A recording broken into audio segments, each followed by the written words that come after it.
സ്വാഗതം ഗൈസ്, നമ്മളിന്ന് ഒരു അൺബോക്സിങ് വീഡിയോ ആയിട്ടാണ് വന്നിട്ടുള്ളത്. നമ്മൾ ഫ്ലിപ്കാർട്ടിൽ നിന്ന് വീഡിയോസൊക്കെ ഷൂട്ട് ചെയ്യാൻ വേണ്ടിയിട്ട് ഒരു ട്രൈപോഡും ഒരു റിംഗ് ലൈറ്റും ഓർഡർ ചെയ്തിട്ടുണ്ടായിരുന്നു. അപ്പോൾ സാധനം നമ്മുടെ കയ്യിൽ കിട്ടിയിട്ടുണ്ട്.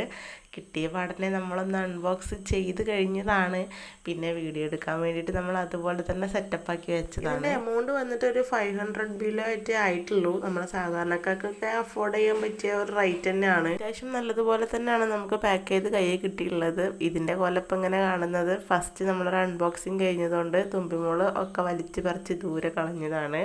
നല്ല പാക്കിങ് തന്നെ ആയിരുന്നു സംഭവം കിട്ടിയിട്ടുണ്ടായിരുന്നത്. ഇതാണ് നമ്മുടെ ബോക്സിനുള്ള സംഭവങ്ങൾ. അപ്പോൾ ഈ ഫസ്റ്റ് തന്നെ എടുക്കുന്നത് റിംഗ് ലൈറ്റ് ആണ്. റിംഗ് ലൈറ്റിൻ്റെ ഒപ്പം തന്നെ മറ്റേ കേബിളും കാര്യങ്ങളൊക്കെ ഉണ്ട്. അപ്പോൾ ഇത് ചാർജറിൻ്റെ കട്ടയിൽ കുത്തി കൊടുത്തിട്ട് അതിന്മേലുള്ള കുഞ്ഞ് സ്വിച്ച് അത് അഡ്ജസ്റ്റ് ചെയ്യാനുള്ള സംഭവങ്ങളാണ്. ഓൺ ചെയ്യുക, ഓഫ് ചെയ്യുക, പിന്നെ ബ്രൈറ്റ്നസ് കൂട്ടുക, കുറയ്ക്കുക, പിന്നെ 3 ടൈപ്പ് ലൈറ്റ്സ് ഉണ്ട്, അതിന് മാറ്റാനൊക്കെ വേണ്ടിയിട്ടുള്ള സ്വിച്ചാണ്. പിന്നെ കുറേ സ്പെയർ പാർട്സുകളും ഉണ്ട്. അപ്പോൾ നമുക്കിതൊക്കെ ഒന്ന് കണക്ട് ചെയ്ത് കൊടുക്കാം.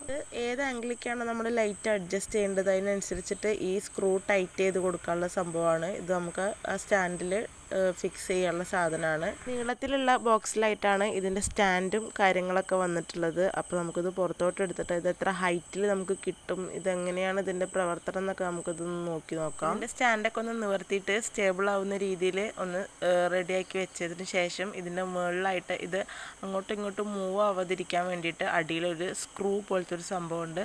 അത് നല്ല ടൈറ്റാക്കി വെച്ചെടുത്താൽ ഇത് അങ്ങോട്ടോ ഇങ്ങോട്ടോ മൂവ് ആവാതെ സ്റ്റാൻഡപ്പിൽ നിൽക്കുന്നതായിരിക്കും. കാണുന്നത് നമ്മുടെ ലൈറ്റ് റൊട്ടേഷൻ ചെയ്യാൻ വേണ്ടിയിട്ടുള്ള സംഭവമാണ്. അത് സ്റ്റാൻഡിൻ്റെ മുകളിലായിട്ട് കണക്ട് ചെയ്ത് കൊടുക്കുക. എന്നിട്ട് അതിൻ്റെ മുകളിലായിട്ട് നമ്മുടെ റിംഗ് ലൈറ്റ് നല്ലതുപോലെ ടൈറ്റ് ചെയ്ത് ആ സ്ക്രൂവിൽ കണക്ട് ചെയ്യുക. ഈ ഐറ്റംസുകളൊക്കെ നമ്മുടെ മൊബൈൽ ഹോൾഡ് ചെയ്തിട്ട് വീഡിയോ എടുക്കാൻ വേണ്ടിയിട്ടുള്ള സാധനങ്ങളാണ്. ഈ ഹെഡ് പോലത്തെ സംഭവം മൊബൈൽ ഹോൾഡറിൻ്റെ ഉള്ളിലോട്ട് കണക്ട് ചെയ്ത് കൊടുത്തിട്ട് റിംഗ് ലൈറ്റിൻ്റെ സെൻറ്ററിലായിട്ട് ഇത് വെക്കാൻ വേണ്ടിയിട്ടൊരു ഹോളുണ്ട്. അവിടെ നന്നായിട്ടൊന്ന് കണക്ട് ചെയ്ത് കൊടുക്കുക. നമ്മൾ ഏത് പൊസിഷനിലാണോ വീഡിയോ എടുക്കുന്നത്, ഇനി ഹൊറിസോണ്ടൽ ആണെങ്കിലും വെർട്ടിക്കൽ ആണെങ്കിലും ഇത് ഏത് സൈഡിലോട്ട് വേണമെങ്കിലും എത്ര ഡിഗ്രി ആംഗിളിൽ വേണമെങ്കിലും നമുക്ക് റൊട്ടേറ്റ് ചെയ്യാം. കൊറിയർ വരുമ്പോൾ ഈ അഡാപ്റ്ററിൻ്റെ സാധനം നമ്മൾ ഉണ്ടാവില്ല. നമ്മൾ ഏതെങ്കിലും മൊബൈൽ ഫോണിൻ്റെ യൂസ് ചെയ്തിട്ട് ഇതിൽ കണക്ട് ചെയ്ത് കൊടുക്കുക. ഇനി ഇത് ഓൺ ചെയ്തിട്ട് ഇത് 3 തരം ലൈറ്റ്സും കാര്യങ്ങളൊക്കെ ഉണ്ട്. അപ്പോൾ വീഡിയോ എടുക്കുന്നതിനനുസരിച്ച് ഇത് കൂട്ടുക, കുറയ്ക്കുക, ഓൺ ചെയ്യുക, ഓഫ് ചെയ്യുക. 1K സബ്സ്ക്രൈബേഴ്സൊക്കെ ആയിട്ടുണ്ടെങ്കിൽ ഒരു ട്രൈപോഡൊക്കെ വാങ്ങിക്കാം. 1K ഒന്നും ആവത്തില്ലല്ലോ എന്നൊക്കെ വിചാരിച്ചിരുന്നു. ഇപ്പോൾ ദൈവം സഹായിച്ച് ഒരു 7K സബ്സ്ക്രൈബേഴ്സിലോട്ട് അടുത്തോണ്ടിരിക്കുകയാണ്. അപ്പോൾ പിന്നെ ഒന്നും നോക്കില്ല, ഒരു ട്രൈപോഡ് അങ്ങോട്ട് ഓർഡർ ചെയ്തു.